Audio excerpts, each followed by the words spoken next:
ayayere uyo uko kuno abo bano mamuona kere nai. Right, 18 August 2021, and I'm joined by Senator Khaliphani Phugeni for a very interesting discussion. How are you, Senator? I'm okay. How are you? Good evening to the listeners and wherever they may be. Yes, I think it's very important for us to have this discussion. I'm sorry that we had to move this discussion from Saturday because we were very, very busy with the election in Zambia. What is your overall view on the election in Zambia? Of course, we must first of all congratulate the Zambians. I think they've carried themselves in a very admirable manner. We also have to appreciate President Lungu, going against the grain in African politics and not abusing state resources and institutions for selfish ends. And of course, we need to congratulate the President-elect HH for hard-won election. I see the excitement in the country here in Zimbabwe. I think there is nothing wrong in feeling hopeful after you see your peers do so well. And I think there are very few parallels, if there are any, that you can say Zimbabwe will also go the same way. First of all, if you look at HH and his party, remember this is a party that started out of protest. Its founding member was from the minorities, the Tongas to be precise. I think about 15%, if not less, of Zambia. And then we started a party which was about national development, United, he named it. And then it was thought to be a joke. He ran only one election, and unfortunately, I think he passed away. And then that's how HH came about. Now, in 2001, he ran Madzoga, the founding member. He ran, he lost, he got 27%. In 2006, it was now HH, Akiende Hichilema. He got 25%. In 2008, he ran, he got 19%. In 2011, he ran, he got 18%. He was going down. In 2015, he ran, he got 46%. 2016, he ran 47%. Then 2021, 59%. But in all of these instances, you will not find him behaving in a manner that is questionable. So he didn't become disagreeable. Notwithstanding, I think he was imprisoned about 15 times. So much was thrown at him, but he was clear about what he wanted to achieve. And he worked hard for it. And he worked with the Zambians. He mobilized the youth. He mobilized the villagers, the rural folk. He mobilized the urban folk.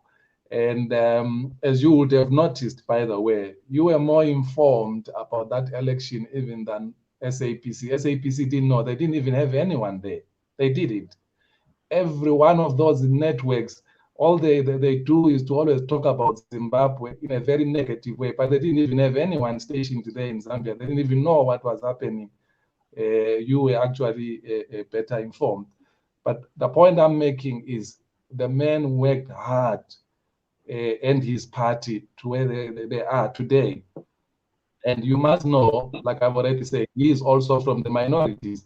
He is also a Tonga, but he has managed to mobilize because he went out and made alliances and made sure and assured all the constituencies that are here to build a united Zambia. When we hear that slogan, one Zambia, one nation that people brand about. They don't understand where it's coming from. That's the legacy of Dr. Kenneth Kaunda, the late Dr. Kenneth Kaunda. Unfortunately, we have a legacy of Mugabe here, a legacy of tribalism, and even the new generation, which is supposed to shake that off. They are really struggling with it. The problems which you see Professor Ncube going through, by the way, you must appreciate where they are coming from. It's not that, I mean, just think about it. All of a sudden, he's being attacked left, right, and center. And this guy is supposed to be a vice president. And if I put my analysis cap, I think they realize that this much talked about Patriotic Act might become a reality. And if it does become a reality, it puts him up front there to be the candidate. And these tribalists are now trying to push him out by all means necessary. So it's unfortunate that they want to claim the Zambian result and think we can benefit out of it, and yet they don't want to do the necessary renewal of the mind and behave like the Zambians, where you don't see people for where they come from, but you see people for the content of their character. Okay, so I think you have said quite a lot of things there, and we need to unpack them. Let's start with the conditions. The conditions that existed in Zambia before the elections. Do they exist in Zimbabwe?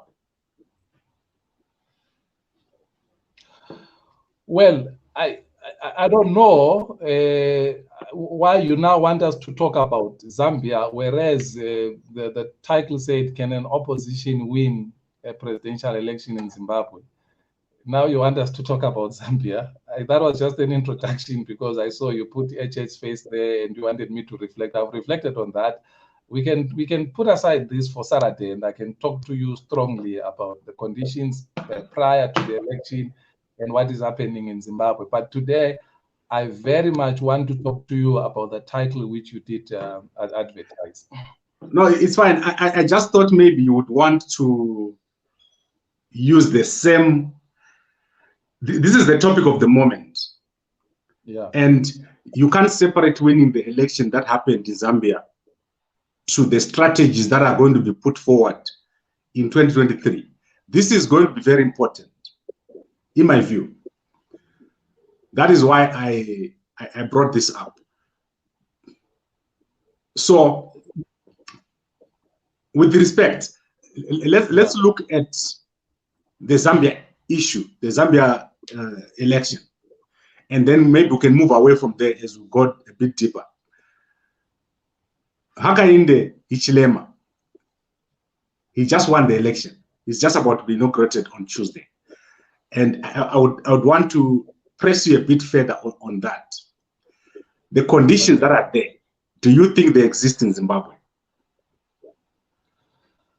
Look, I can tell you this, Kambako, is that in 2018, we had one of the most, relatively speaking, so this is important, relatively speaking to past Zimbabwean elections, we had one of the most fairest and violence-free elections.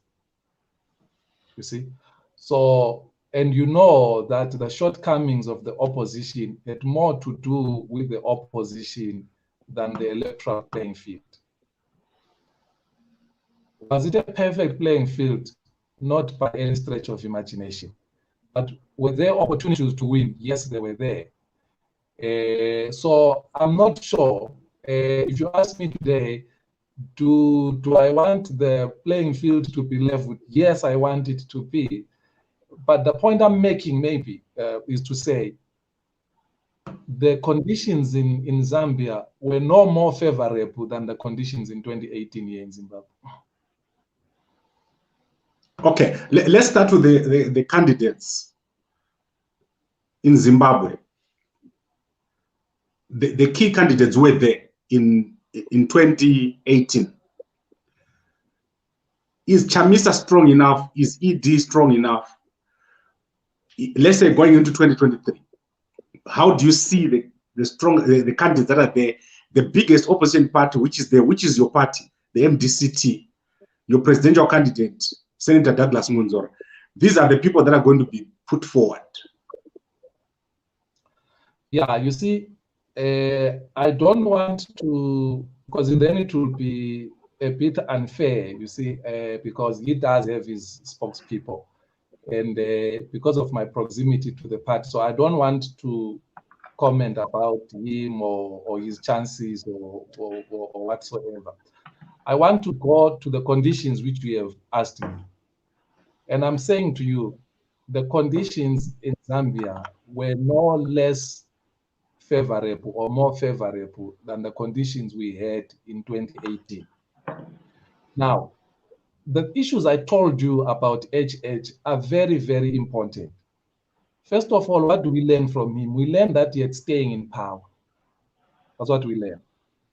And number two, what do we learn again? We learn that he had this approach that says you don't throw the baby with the bathwater. That this Zambia, as much as the current leadership was unfair to him, it arrested him 15 times. 15 times. But he was clear that I will still have to take over this country and run this country. And so he went about conscientizing people of the Zambia they deserve and of the Zambia which they can have. Now, let me pivot a bit, Kambakwe, and take you to a different paradigm altogether. Let me just change the spectrum or the scope of our debate and take you to another realm, maybe that some people are not accustomed to. And you will see when I learned this thing, you will understand where I'm going. I'm saying when I learned this thing. The Word of God speaks of a young man called Joseph. He was the second last born of 12. And his father loved him a lot, and he made him a coat of many colors. He was also a dreamer, which put him into problems. So one of his dreams is he dreamt all of his brothers bowing before him. And another dream, he dreamt of all of his brothers, including his mother and father, bowing before him. And that incensed the whole lot of them. What type of a dream is this? He was a young man. He was very excited about the dreams. He didn't even know what they meant. So one day his father sends him to go and take lunch for his brothers in the fields. When he gets there, his brothers want to kill him. What do they want to kill him for? They want to kill him for his dreams. He is not generating dreams. He didn't want to have these dreams, but God is giving him these dreams. So they want to kill him for the dreams. They take him. What do they decide to do? No, let's not kill him. They throw him into a pit. Obviously, he was going to die. Although the other brother thought when others are going to go and remove him. So when the Egyptians come, they feel like, you know what? Let's sell this guy and make him a slave. Why are they doing all of this? I want to follow this. They want to kill him for his dreams. They are throwing him into a pit for his dreams. They are selling him to be a slave to the Egyptians to stop this dream, to make sure that this dream does not come true. He gets to Egypt. When he gets to Egypt, he works in the house of Potiphar, who was an assistant to Pharaoh, the king.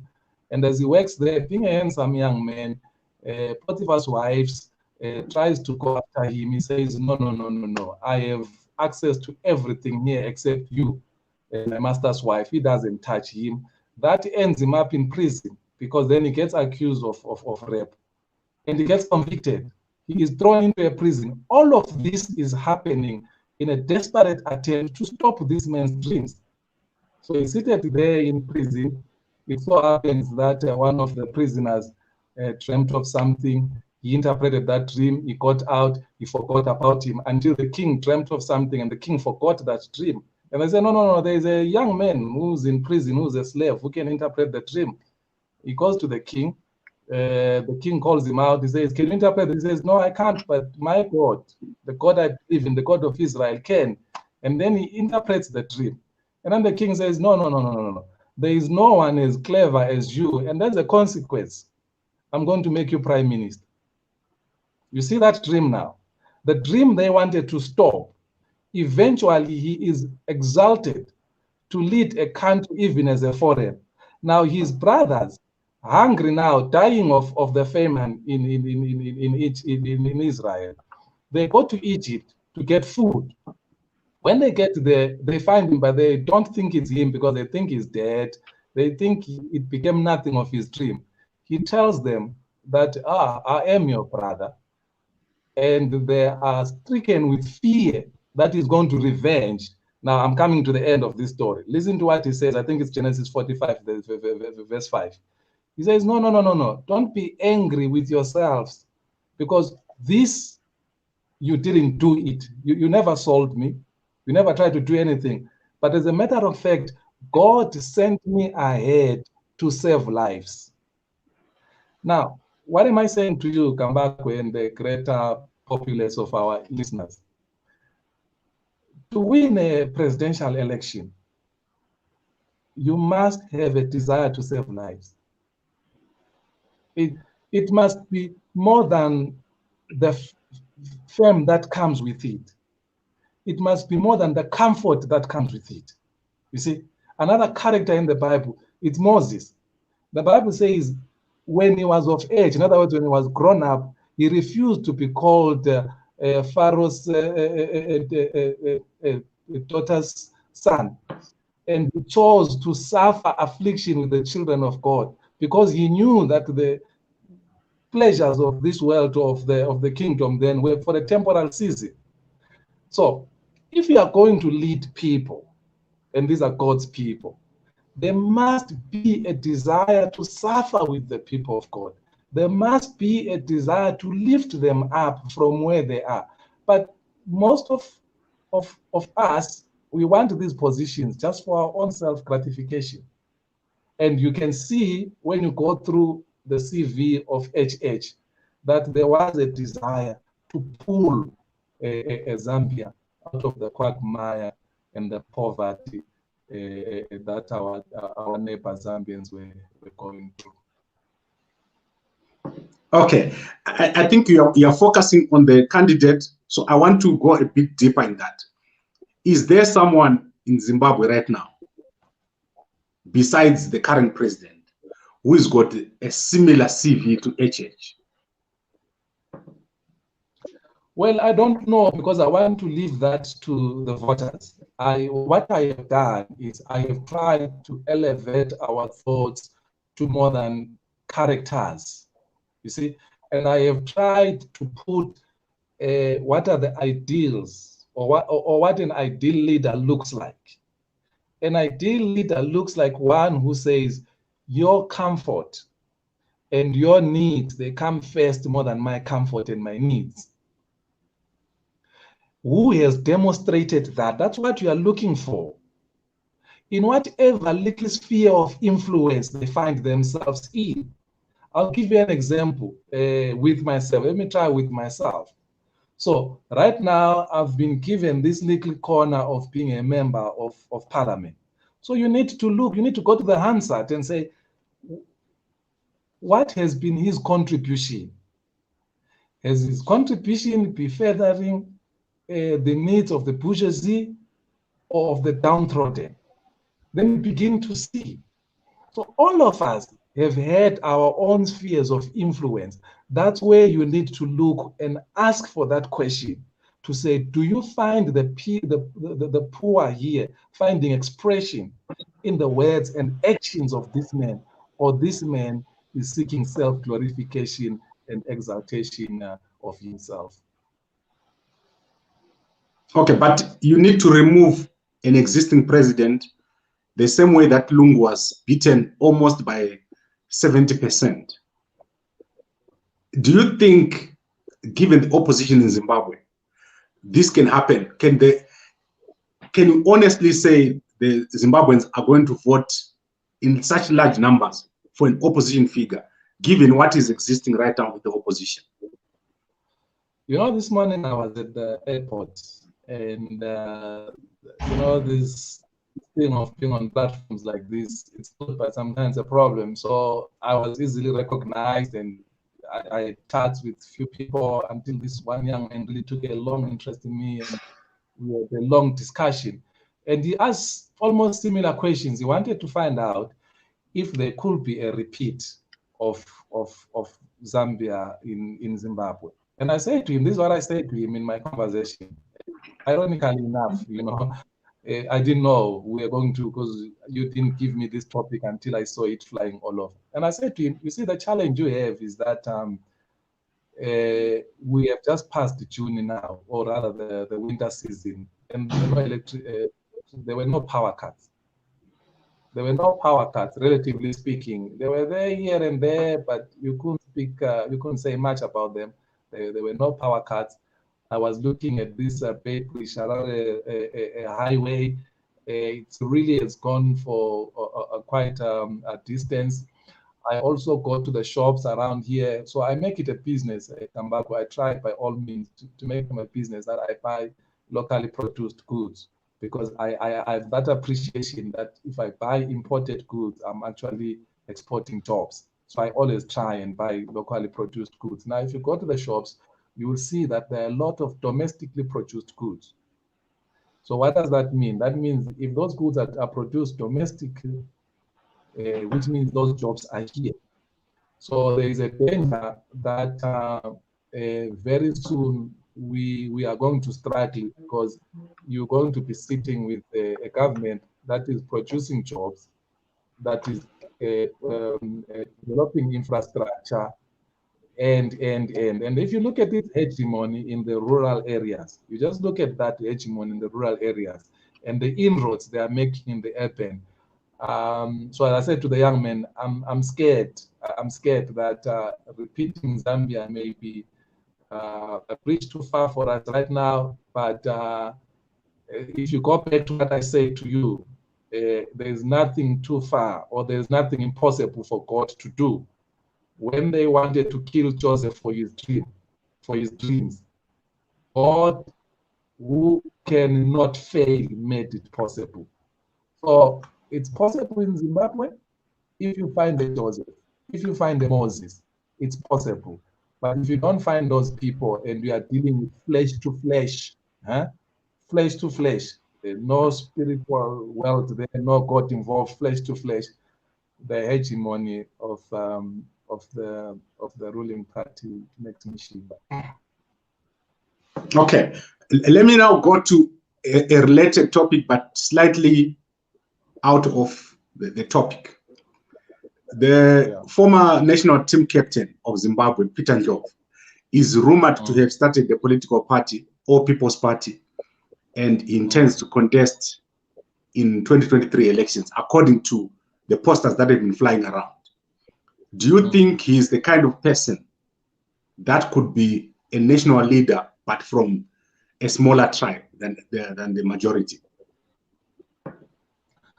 Well, I've already addressed that issue of tribe in my opening remarks. And if you didn't get it, I don't think you will get it. We're talking about Zambia here now.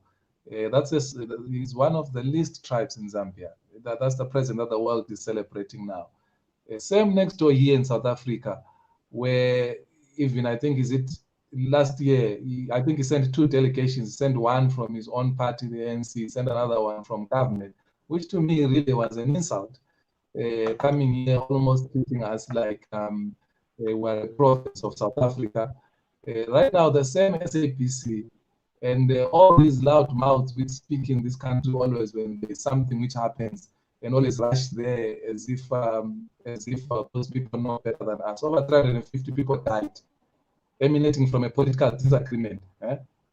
Over 350 people died. You don't see it in their newsrooms. They want to brush that aside. Amnesty International, which is led by my brother, by the way, they are silent. Over 36 people were butchered based on their skin color in Phoenix there. No one is saying anything. Now, imagine now if HE was now sending envoys there, But the point I wanted to make is that he's also from a very small tribe. You see, now here in Zimbabwe, if I end up on this tribe issue, at least I know that coming from the majority tribe will not infer any competency or any good character or characteristics in me. It doesn't, because in the first place, you don't play any role to come from a major tribe or a minority or whatever. There's no role that you play. It just happens.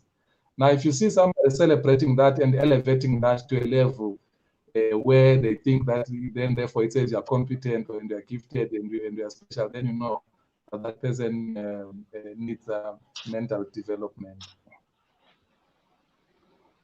Okay, but would you vote for Peter Njov if he contested? Yes, sorry. Yeah, I'm trying to bring you to the person that has been put out in posters. No, it's okay, but he will have to articulate his vision, right? But more than articulating his vision, he will have to say how is he going to execute it. I'm talking about an ordinary voter. I'm sure when you're saying would you are not asking me as Khaliphani, you're just asking me how it should play out there in the political market. He should at least be able to articulate his vision, having articulated his vision, and how is he going to execute it. You see, if we're not going to vote people based on that, I really don't know what we're doing, because it's very, very important for someone to articulate their vision. What programs are they going to roll out to achieve this vision? And so far, I'm just seeing posters. I have not heard anything, and I'm sure everyone. So if we vote people simply because they said they want to be presidents and they haven't told us why they want to be presidents, what are they going to do different, and how are they going to do, and what they are going to do, how is it going to benefit us? No, then we are playing. I know that George Weah eventually became a president, but remember, he became a politician. So, and Suzonke, we only sing posters. I have not seen him hold even, those rallies that Dr. Nkosana Moyo used to hold, walking around the Sidlimfe and all those things. I think you might want to have a conversation with Dr. Nkosana Moyo about this whole political run. Okay, so is the opposition strong enough? Let me make this my last question. Is the opposition strong enough to unseat the current president, given what he has been doing and given what they've been doing? Well, I gave you two realms, right? And I want you to keep this in mind, the one which I gave you, of someone who really deep down their hearts. Remember what David says. David says, search my heart, O God. And that's the sobering thought, to ask God to search your heart. Because look, it's one thing to ask me to search your heart because you can deceive me. But when you ask God to search your heart, and he says, see if there be any evil thing from me, remove it.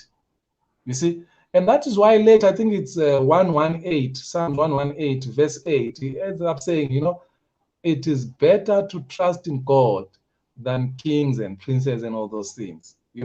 Because this is a man who was a king who then understood that God is more dependable than any other human being, regardless of their station in life, and their status. Regardless of that, God is more dependable. And that is where I'm trying to drive you to. I'm trying to say, if Zimbabweans empty themselves of all their prejudices and ask from God, a leader from heaven, a leader that will take us out from this problem, God will solve that problem, right? So that's the spiritual part which I really wish Zimbabweans can hear it for the level where I'm trying to pitch this from. But if you're asking me a critical, a question that requires critical thinking, observation, and analysis, I've just told you of the hegemon. Now, the challenge we have in opposition, as you know, we are always having these, I think you are reporting over the weekend about Prof. Ncube and whatever. So there are always all those challenges. It's so late in the stage of the game, you see, and the ruling party is steaming ahead. Is steaming ahead with their programs. they are now raising funds. I'm sure you saw, I think it's each province, I don't know how many millions each province is supposed to bring to the national cover so that they spread their wings and their programs around. So that's the challenge which we face, that hegemony. I was listening to you and what's his name? Jonas. Dr. Mtendeni. Oh, okay. No, Jonas. No, I also heard the doctor yesterday. I think he did a fabulous job.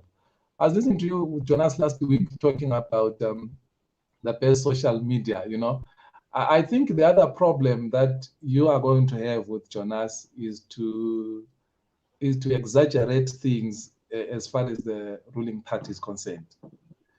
There is a difference between Hopewell and any of those so-called influencers that the ruling party is using. When Hopewell writes, everyone who of politics listens. They form opinions. Those guys are just entertainers. And I understand why the ruling party would do that, because they realize the gap between them and the opposition when it comes to social media. So they are trying to make up, but I'm not sure if Panganai would do it when you're putting him against Hopewell, when you're putting him against Dr. Kaisa, when you're putting him against what's his name, the doctor in South Africa.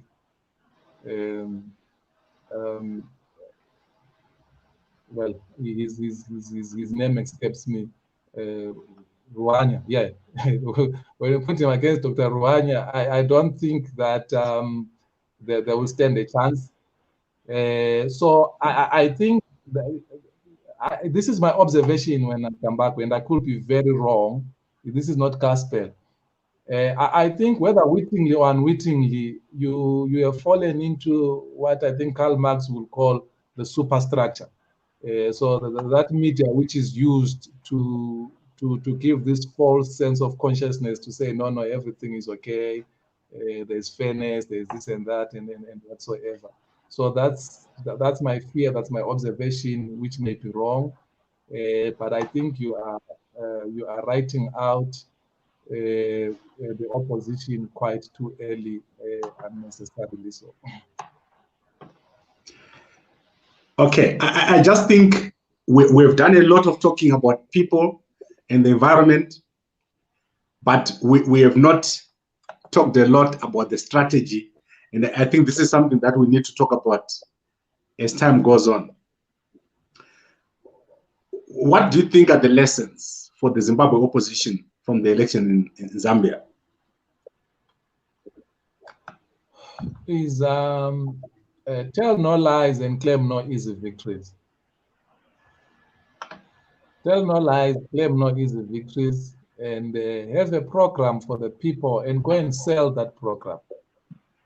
There is no way, there is basically no way how, by the mere fact that the Zambian people have voted in the manner that they voted, and that's not going to happen in Zimbabwe, because that is an outcome of a deliberate program by HH and his team. You know, that's a deliberate program. Okay, I really feel like this is a defining moment for Southern Africa, and I have a lot of respect for your predictions and everything that you say. Many people don't understand the role that you played during the time when the MDC alliance of Chamisa was kicked out of parliament, and how correct you were in your predictions. And I hear what you said now, that the opposition is just not strong enough, if I can summarize it, to remove ZANU-PF, because ZANU-PF has got this superstructure and the programs. Am I wrong to say that? Well, from a narrow point of view, yeah, we are not wrong, because remember my key contribution. What was my key contribution? My key contribution was that if there is a man out there, I can tell you without a shadow of doubt, God will bring that man. There is no two ways about it. But I want to qualify what you have just said with regards to Zambia and replicating itself in Zimbabwe.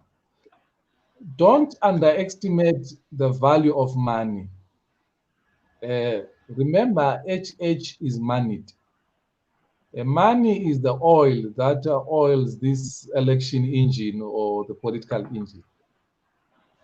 And so when I spoke about the electoral machinery, which ZANU is amassing in terms of money, that's very, very key and important. If you can't move your people around the whole, 10,000, 11,000 polling stations and feed them, and make sure that there are communication lines throughout and all those things, you are going to come short.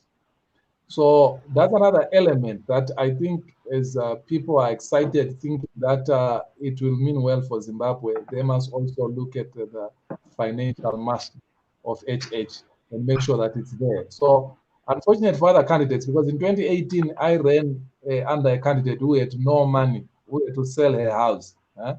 She had to sell her own house. I had to sell my own car to run. It's very, very difficult.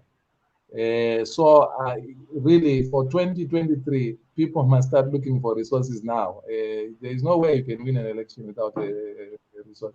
Look at this platform, Kambakwe, how the marvelous work it's doing. But it does not get to the rural areas because they don't have data, there's no connection and all those things. So if we are to make an effect in the rural areas that we are achieving in the urban areas with this platform of yours, we need to be able to have booths that can go there and begin to narrate the messages one by one.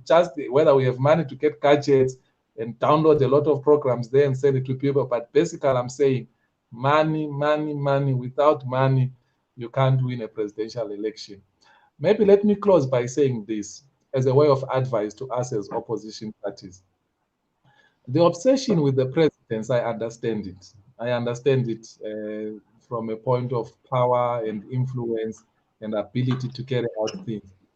But this obsession must not be at the cost of constituencies and in fact of parliament. Because you would have seen when it came to constitutional changes, you needed numbers there.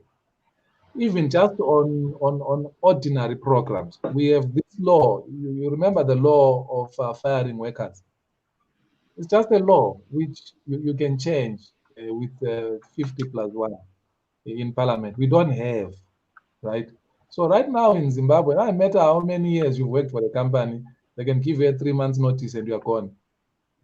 So with all our desire to want to change it, we can't change it.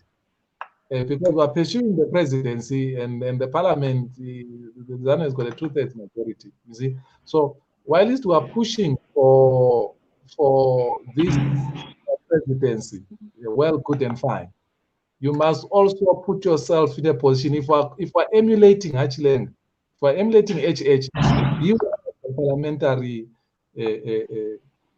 contest as well. So we must win there as well. And I don't think it should be a zero-sum game. We should be able to do a clean sweep. You saw what we did in 2008. I know other people felt that on the president's side didn't give us much. It gave us much, because if we did not have the parliamentary vote, which gave us 110 seats, to allow us to be part of that government, we would not have had Tendai Biti as our finance guy. We would not have had President Tsvangirai as the Prime Minister, and they do so many programs which we managed to do: resuscitate education, health, the social net, and I can list a lot of other things. You see, it's because of how well we did in the parliamentary side. So that's a very, very critical area.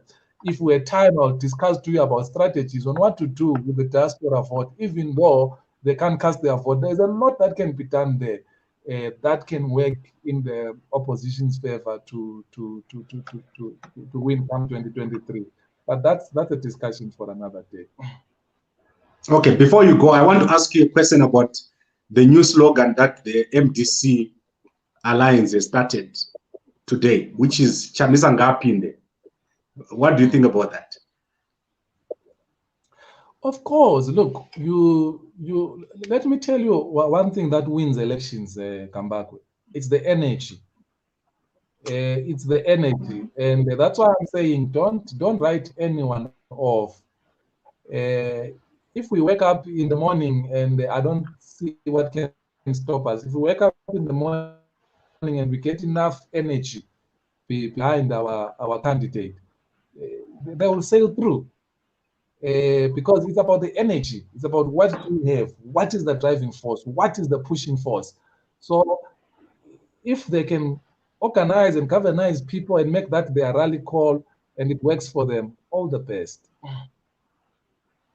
How is it different from EDFA? Well, that's why I keep referring you. Remember, I gave you two scenarios today. I gave you almost a different realm, a different paradigm altogether, which we can operate from. Or we can operate from this flesh kind of like, where really it's about feel good emotions. There's no thought behind it. There is no theory. There is nothing. Then it's okay. Then we can do it if we can do Ngapinde. We can do all those things.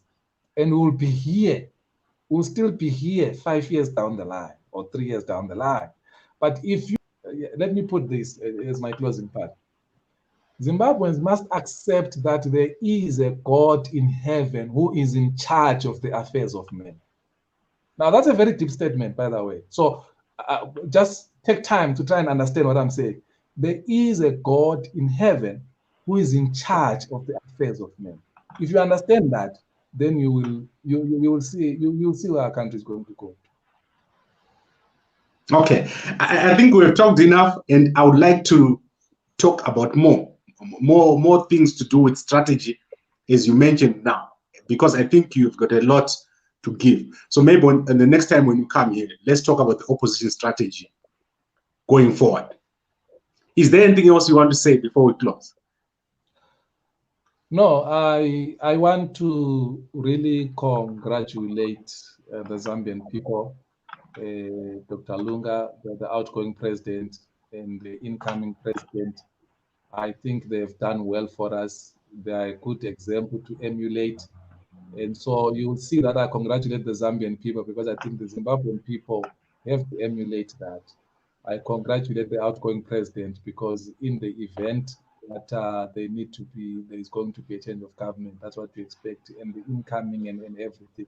So I think there is a lot that we need to learn as Zimbabweans from our neighbors. And I am hopeful, by the way. I am not this person who thinks that this country is about gloom and all those things. I meet a lot of people on the streets here. We stop, we chat. And you'll be amazed at how much Zimbabweans love their country. They want to see things move north, enough of this southward journey that we've been taking. And I am positive. Like I've just given you one example. We did finish the entire winter. The other challenge that you and Jonas have is you speak from South Africa, you need to come here. So we finished the whole winter with no power cuts, right? But again, that winter we're also struggling because remember the COVID protocols. So the security net was not big enough to make sure that we didn't have another pandemic, which is starvation and hunger and desperation. So it's those contradictions. And if we solve those contradictions where we don't have excesses of this poverty and then excesses of satisfaction, if we deal with those contradictions, we are set for a good life and a good experience as a country. Thank you very much, Senator. I know we can go on for the whole night, but let's bring this to an end and let's talk again on Saturday. Thank you very much, Senator. Good night.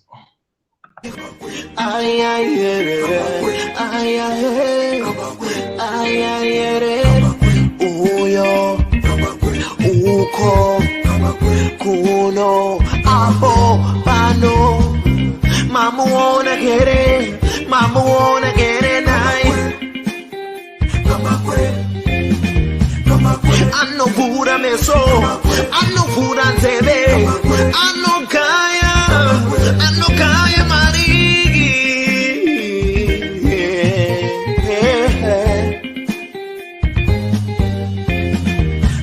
kwe.com warengere.com usasarire Kambakwe anogaya mari Kambakwe uyo anotara mari anogaya mari garai mamunzwa pane nyaya pano zvamunoda kunzwa zvinotaurwa pano madiko kumunzwa mugovane.com Kambakwe vanogaya mari vanotaura mari vanosiya mari Kambakwe vanotaura feya kuti pamberi zvichafamba sei vanhu muteerere zvikubatsirei mukufamba kwenyu zvikubatsirei mirai ndikudze kuti chokwadi pano chizere Kambakwe vanogaya cash vanopa mafacts vanotaura straight vane evidence vane confidence plus intelligence entertainment current affairs and news Kambakwe.com usasarire